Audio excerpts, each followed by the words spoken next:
Assalamualaikum warahmatullahi wabarakatuh.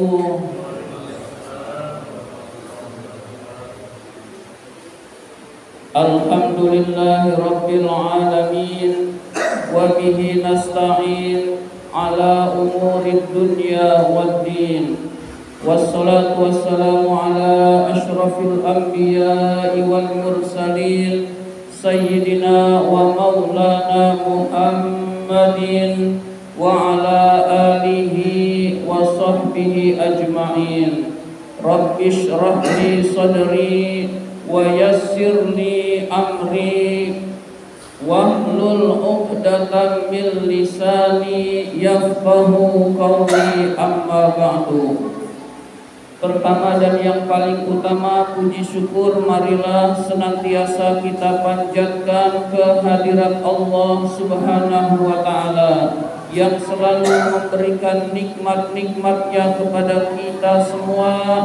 Antara lain kita masih tetap diberi nikmat iman, nikmat Islam, nikmat kesehatan, dan nikmat panjang umur, sehingga kita dapat mencari bekal untuk kehidupan akhirat nanti. Salawat dan salam semoga Allah limpahkan pada junjungan kita baginda Nabi besar Muhammad sallallahu alaihi wasallam beserta para keluarganya, para sahabatnya, dan kepada kita sebagai pengikut ajarannya. Dan marilah kita buka taklim kita dengan membaca surat Al-Fatihah. Mudah-mudahan kita semua mendapatkan ilmu yang bermanfaat, urusan-urusan kita dimudahkan oleh Allah Subhanahu wa ta'ala, diberikan rizki yang banyak, yang halal dan yang berkah, dan Allah wafatkan kita dalam keadaan husnul khotimah. Ala hadhihi niyah wa ala kulli niyatin salihah wa ila hadratin Nabi Mustafa Rasulullah sallallahu alaihi wasallam wa ila muallifi hadzal kitab Asy-Syaikh Imam Barakatil Anam Abdullah Ba'lawi Al-Haddad rahimahullah, nafa'anallahu bihi wa bi ulumihi fid dharain amin. Al-Fatihah. A'udzu billahi minasy syaithanir rajim. Bismillahirrahmanirrahim. Alhamdulillahi rabbil alamin. Ar-Rahmanir-Rahim. Maliki yaumiddin. Iyyaka na'budu wa iyyaka nasta'in. Ihdinas siratal mustaqim. Siratal ladzina an'amta 'alaihim ghairil maghdubi 'alaihim waladdallin. Amin. Sebelum dilanjutkan, saya mengingatkan bahwa peremajaan kepengurusan Masjid Al-Amin tanggal 8 Oktober, berarti sekarang malam 30 September, berarti 8 hari lagi insya Allah peremajaan kepengurusan Masjid Al-Amin. Jamaah yang dimuliakan oleh Allah Subhanahu wa ta'ala, marilah kita lanjutkan taklim kita, pembahasan kitab An-Nasaihud Diniyah. Maaf ada yang lupa. Marilah kita bersalawat kepada Rasulullah sallallahu alaihi wasallam. Ya Rabbi bil Mustafa balligh maqasidana waghfir lana ma madha ya wasi'al karami.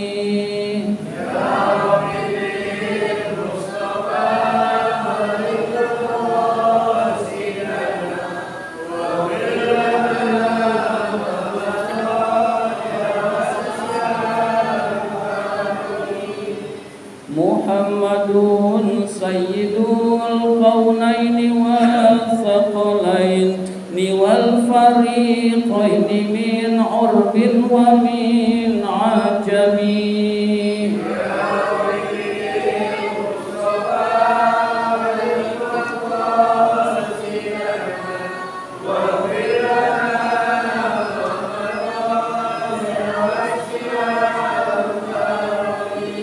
Maulaya salli wa sallim da'i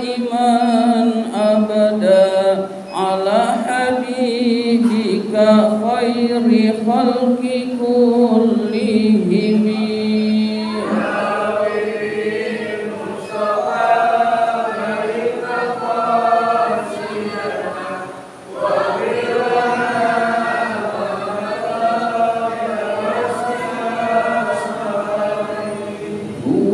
Habibul ladzi turja syafa'atuhu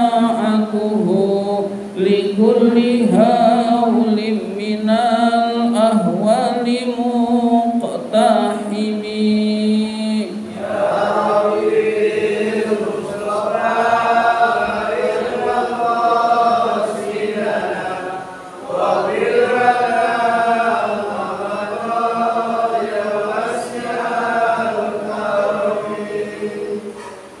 Bismillahirrahmanirrahim. Mari kita lanjutkan pembahasan kitab An-Nasaihud Diniyah ini. Sekarang halaman 96. Halaman 96, baris yang kedua dari bawah. Dua dari bawah.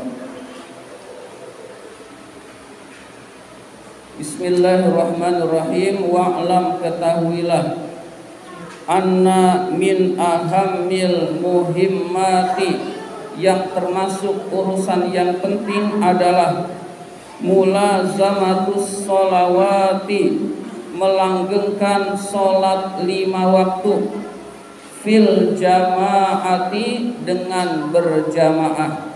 Jadi menurut Al-Habib, pengarang kitab ini, termasuk urusan yang penting adalah melanggengkan, melaksanakan sholat 5 waktu dengan berjamaah.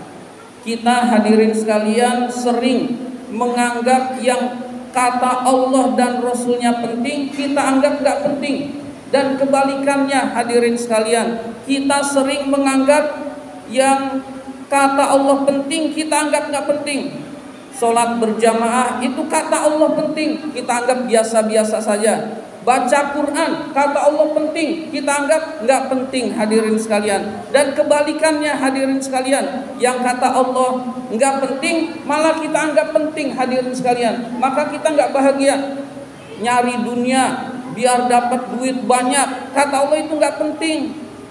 Tapi kita anggap penting hadirin sekalian. Urusan arisan misalkan, nonton bola misalkan, sinetron misalkan, itu urusan-urusan yang menurut Allah nggak penting, lalu kita anggap penting hadirin sekalian, maka kita menjadi tidak bahagia hadirin sekalian. Jadi kalau kita mau bahagia hadirin sekalian, yang kata Allah penting kita anggap penting, yang kata Allah dan Rasulnya tidak penting kita anggap tidak penting hadirin sekalian, maka kita akan bahagia karena sesuai fitrah, sesuai dengan penciptaan kita, fitrah penciptaan kita, maka insya Allah kita akan bahagia hadirin sekalian.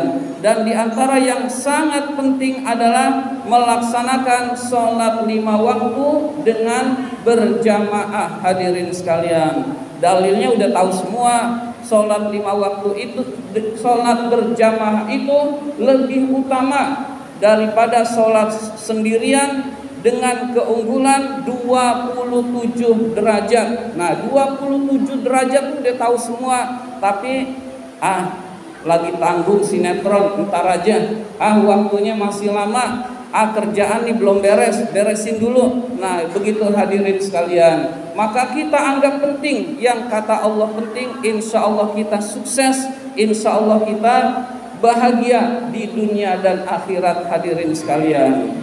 Kita kan kalau dikasih duit, misalkan kita disuruh milih, misalkan ada yang nawarin, ini cuman misalkan, kamu mau 1 juta apa 27 juta, nggak ada yang milih 1 juta hadirin sekalian, pasti milihnya 27 juta hadirin sekalian. Nah kita anggap juta hadirin sekalian, padahal nggak seperti itu, bandingannya jauh lebih besar lagi. Nah kita milih 27 juta hadirin sekalian, karena kita tahu 27 juta bisa buat beli macam-macam. 1 juta ya paling sebulan habis. Nah kita mikirnya begitu hadirin sekalian. Nah begitu juga 1 derajat dengan 27 derajat, kalau kita berpikir jernih, pilih 27 derajat hadirin sekalian. Dan itulah sholat berjamaah hadirin sekalian. Kama taqaddama, sebagaimana penjelasan yang telah terdahulu. Wahwa hadir sholat berjamaah itu, akni yang saya maksudkan dengan wahwa yaitu hudurul jamaati, hadir sholat berjamaah itu fi sholatil isya'i, di dalam sholat isya, wasubhi, dan sholat subuh, asyaddu, lebih sangat, takkidan, penekanannya, lebih sangat penting lagi sholat isya dan subuh berjamaah hadirin sekalian.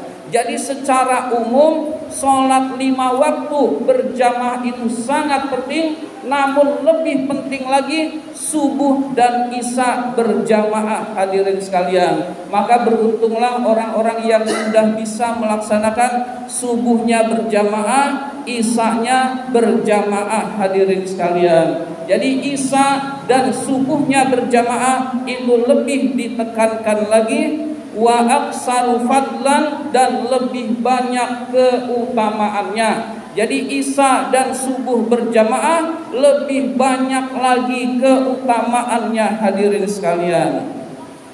Liqaulihi alaihi salam, sebagaimana sabda Nabi alaihi salam. Jadi sebagaimana dijelaskan oleh Nabi Muhammad sallallahu alaihi wasallam.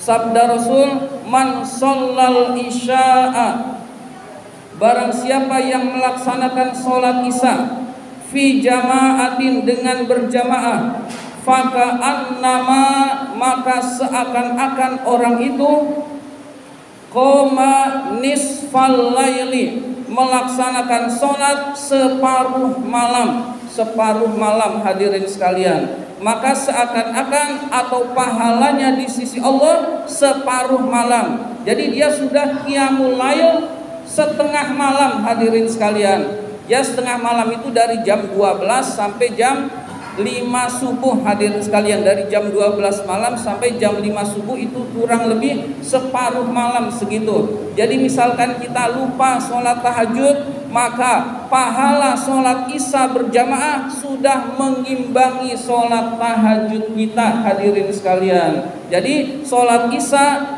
usahakan berjamaah hadirin sekalian.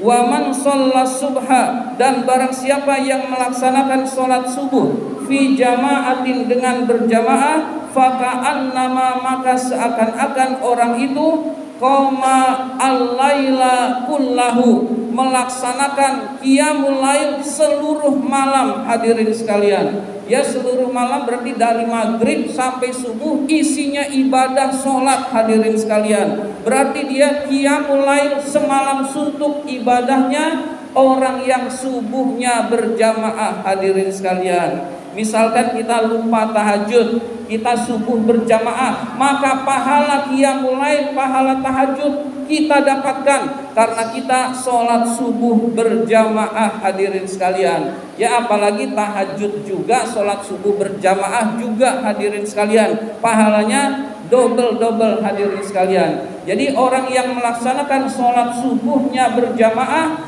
dia lupa qiyamul lail, lupa tahajud, lalu dia bangunnya pas subuh lalu berjamaah, maka pahala qiyamul lail dia dapatkan, pahala qiyamul lail semalam suntuk hadirin sekalian. Maka isya dan subuh usahakan kita melaksanakannya dengan berjamaah hadirin sekalian. Ada yang nanya ke saya, gimana sih caranya biar bisa bangun subuh? Bagaimana sih caranya biar sebelum subuh udah bangun hadirin sekalian? Sebetulnya sederhana hadirin sekalian. Yang kita anggap penting pasti berhasil, pasti kita laksanakan. Yang tidak kita anggap penting maka tidak dilaksanakan hadirin sekalian. Jadi kuncinya kita anggap penting, maka insya Allah kita laksanakan. Misalkan ada pertandingan bola jam 3 malam, jam 3 dini hari hadirin sekalian. Yang gak biasa tahajud juga jam 3 bangun hadirin sekalian. Kenapa itu bisa terjadi? Bola dianggap penting hadirin sekalian. Jadi jam 3 bangun nonton bola hadirin sekalian. Itu Begitu juga hadirin sekalian, misalkan kita dapat lamaran pekerjaan, jam 6 sudah harus berangkat, maka dia nggak biasa bangun subuh jam 5 subuh atau jam 4 subuh. Dia pasti bangun, hadirin sekalian, mandi dulu, bersihin badan, kemudian udah rapi, dia jam 6 bisa berangkat, hadirin sekalian. Padahal sehari-harinya kalau nggak dapat lamaran pekerjaan, hadirin sekalian, jam 8 baru bangun, jam 7 baru bangun. Kok dia bisa bangun jam 5, bangun jam 4? Karena suatu pekerjaan yang dianggap penting, hadirin sekalian. Jadi kalau suatu pekerjaan dianggap penting, dia bisa melaksanakannya, hadirin sekalian. Tapi suatu pekerjaan yang tidak dianggap penting, maka males-malesan ngerjainnya atau dia tidak bisa mengerjakan, hadirin sekalian. Saya kok susah banget bangun subuh, ya sama dia nggak dianggap penting ya. Susah banget bangun subuh. Kalau sholat subuh dianggap penting, dia berusaha. Kalau perlu sementara pakai alarm dulu. Kalau perlu dia benar-benar berusaha. Nanti insya Allah bisa, hadirin sekalian. Jadi yang kita anggap penting, insya Allah kita kerjakan. Maka anggaplah penting perintah-perintah Allah, hadirin sekalian. Insya Allah kita menjadi orang yang taat kepada Allah Subhanahu wa ta'ala, hadirin sekalian. Wa qala alaihi salam, Nabi alaihi salam bersabda, firaqu ma bainana wa bainal munafiqin. Perbedaan antara kami itu maksudnya orang beriman, wa bainal munafiqin, dan antara orang-orang munafik, annahum, sesungguhnya mereka orang-orang munafik, la yastati'una, tidak mampu, hudural isya'i was subhi fil jama'ati, hadir melaksanakan sholat isya dan subuh berjamaah, hadirin sekalian. Nah ini teguran buat kita, hadis ini teguran buat kita, hadirin sekalian.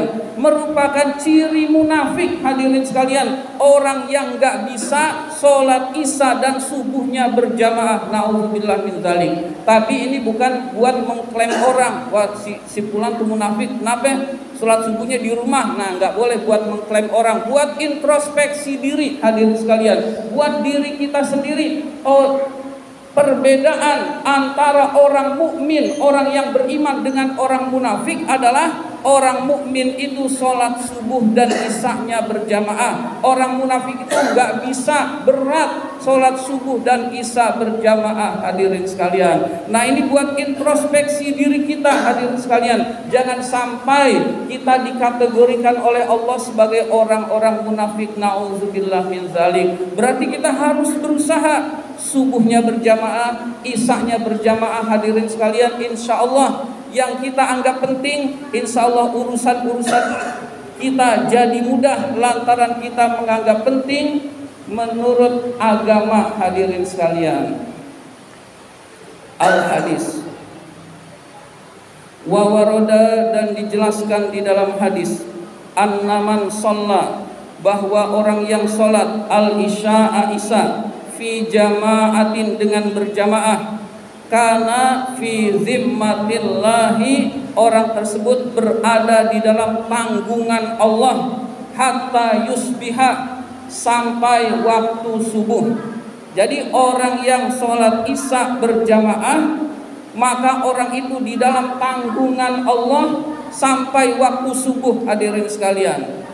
Kalau misalkan ada pejabat bilang begini, kamu ikut aja sana rekreasi, urusan-urusan saya yang tanggung. Pejabat yang bilang, kita pasti senang, hadirin sekalian. Senang itu pasti makan enak, pasti fasilitas dijamin, pasti mobilnya AC, pasti sana menyenangkan, pasti kebutuhan-kebutuhan tercukupi. Kenapa? Yang ngomong pejabat, kamu rekreasi nih ditanggung sama saya, sama pejabat. Kalau ada pejabat yang bilang begitu, pasti kita merasa senang, hadirin sekalian. Nah ini Allah yang jamin, hadirin sekalian, Allah yang jamin.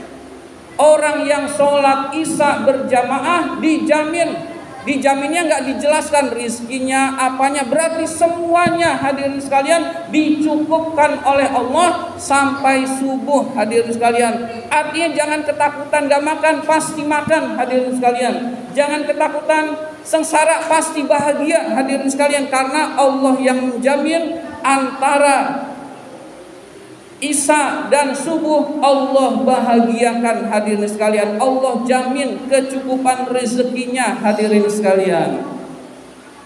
Wa man shalla subha, barang siapa yang sholat subuh fi jama'atin dengan berjamaah, kana fi zimmatillahi, maka orang itu di dalam tanggungan Allah hatta yumsi, sampai sore hari. Jadi kalau sholat subuhnya berjamaah, Allah tanggung kebutuhannya sampai sore hadirin sekalian. Berarti kalau isanya berjamaah, subuhnya berjamaah, sehari penuh itu dicukupi kebutuhannya oleh Allah Subhanahu wa taala. Enggak mungkin orang yang dijamin oleh Allah kemudian hidupnya ngemis, minta belas kasihan orang lain. Gak mungkin utang sana sini kemudian utangnya numpuk. Kalau dijamin oleh Allah pasti hidupnya bahagia hadirin sekalian. Nah, resepnya dikasih tahu oleh Rasul.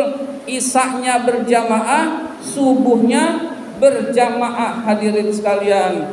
Kita aja dikasih gaji sama bos sekian juta sebulan, itu pun gak cukup buat kebutuhan sehari-hari. Ya pasti kurang hadirin sekalian. Kita pergi pagi pulang sore hadirin sekalian, pergi pagi pulang sore karena digaji hadirin sekalian. Nah, kita diberitahu oleh Rasul, dijamin oleh Allah kebutuhannya di dalam tanggungan Allah. Orang yang isya dan subuhnya berjamaah sehari penuh ditanggung kebutuhannya oleh Allah Subhanahu wa taala. Berarti isya dan subuh adalah hal yang penting hadirin sekalian. Kita upayakan, kita maksimalkan, kita perbaiki diri mulailah dengan sholat 5 waktu hadirin sekalian. Sholat jangan sampai ditinggalkan. Sholat ditinggalkan itu dosa besar hadirin sekalian. Kemudian kalau sudah bisa, tingkatkan menjadi sholat berjamaah. Mulailah dari isya dan subuh dulu hadirin sekalian. Isya berjamaah, subuh berjamaah, lalu selanjutnya sholat berikutnya juga berjamaah hadirin sekalian. Insya Allah kebutuhan kita ini dijamin dicukupi oleh Allah Subhanahu wa taala hadirin sekalian. Yakin pada Allah. Ini zaman serba nggak menentu hadirin sekalian. Kita mau berpegang itu bingung. Berpeganglah kepada ajaran agama kita hadirin sekalian. Taat pada Allah, taat pada Rasul, insya Allah bahagia hadirin sekalian. Ya, ada BBM naik, sudah pusing hadirin sekalian. Harga makin tinggi, makin naik hadirin sekalian. Kompor gas mau diganti sama kompor listrik, itu bikin pusing lagi hadirin sekalian. Nanti yang hajatan bingung, listriknya pasti membengkak hadirin sekalian. Banyak lagi urusan-urusan.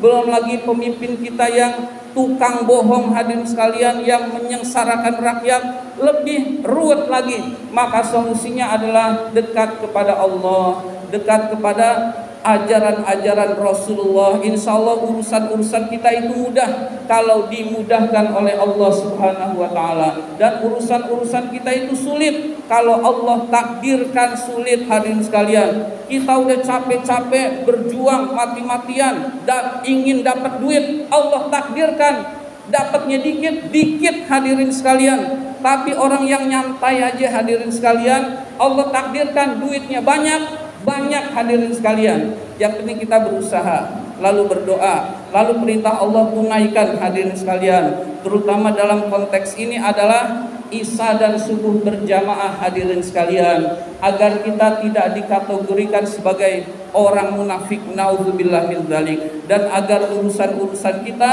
juga dimudahkan oleh Allah Subhanahu wa taala.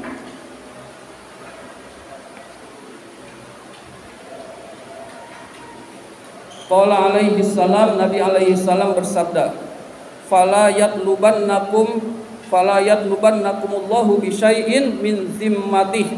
Janganlah engkau menyusahkan orang yang berada di dalam tanggungan Allah. Jadi menyusahkan orang secara umum enggak boleh. Zalim kepada orang secara umum nggak boleh. Lebih nggak boleh lagi ada orang sholat subuh berjamaah lalu dia zolimi, lalu dia susahkan. Itu dosanya double atau dia mendapatkan balasan di dunia, hadirin sekalian. Jadi kalau kita berbuat zolim kepada orang biasa, tetap dibalas juga oleh Allah. Misalkan zolimnya kepada ulama, lebih dibalas lagi oleh Allah Subhanahu wa Ta'ala. Nah, pemimpin kita ini zolimnya udah nggak pilih-pilih, siapapun dizolimi asal kepentingannya terpelihara, tercukupi, hadirin sekalian. Ya, selanjutnya ada sedikit lagi, itu ada seorang raja bernama Hajjaj, nama lengkapnya Hajjaj bin Yusuf.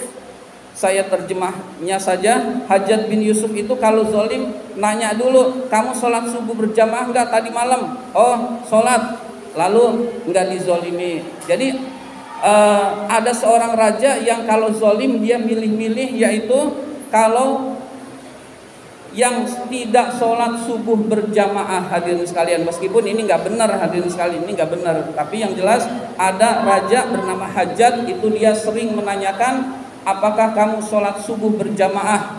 Kalau sholat subuh berjamaah dia tidak zolimi, hadirin sekalian. Nah ini meskipun ini nggak benar, hadirin sekalian. Yang benar ya kita nggak boleh zolim kepada siapapun, hadirin sekalian. Demikian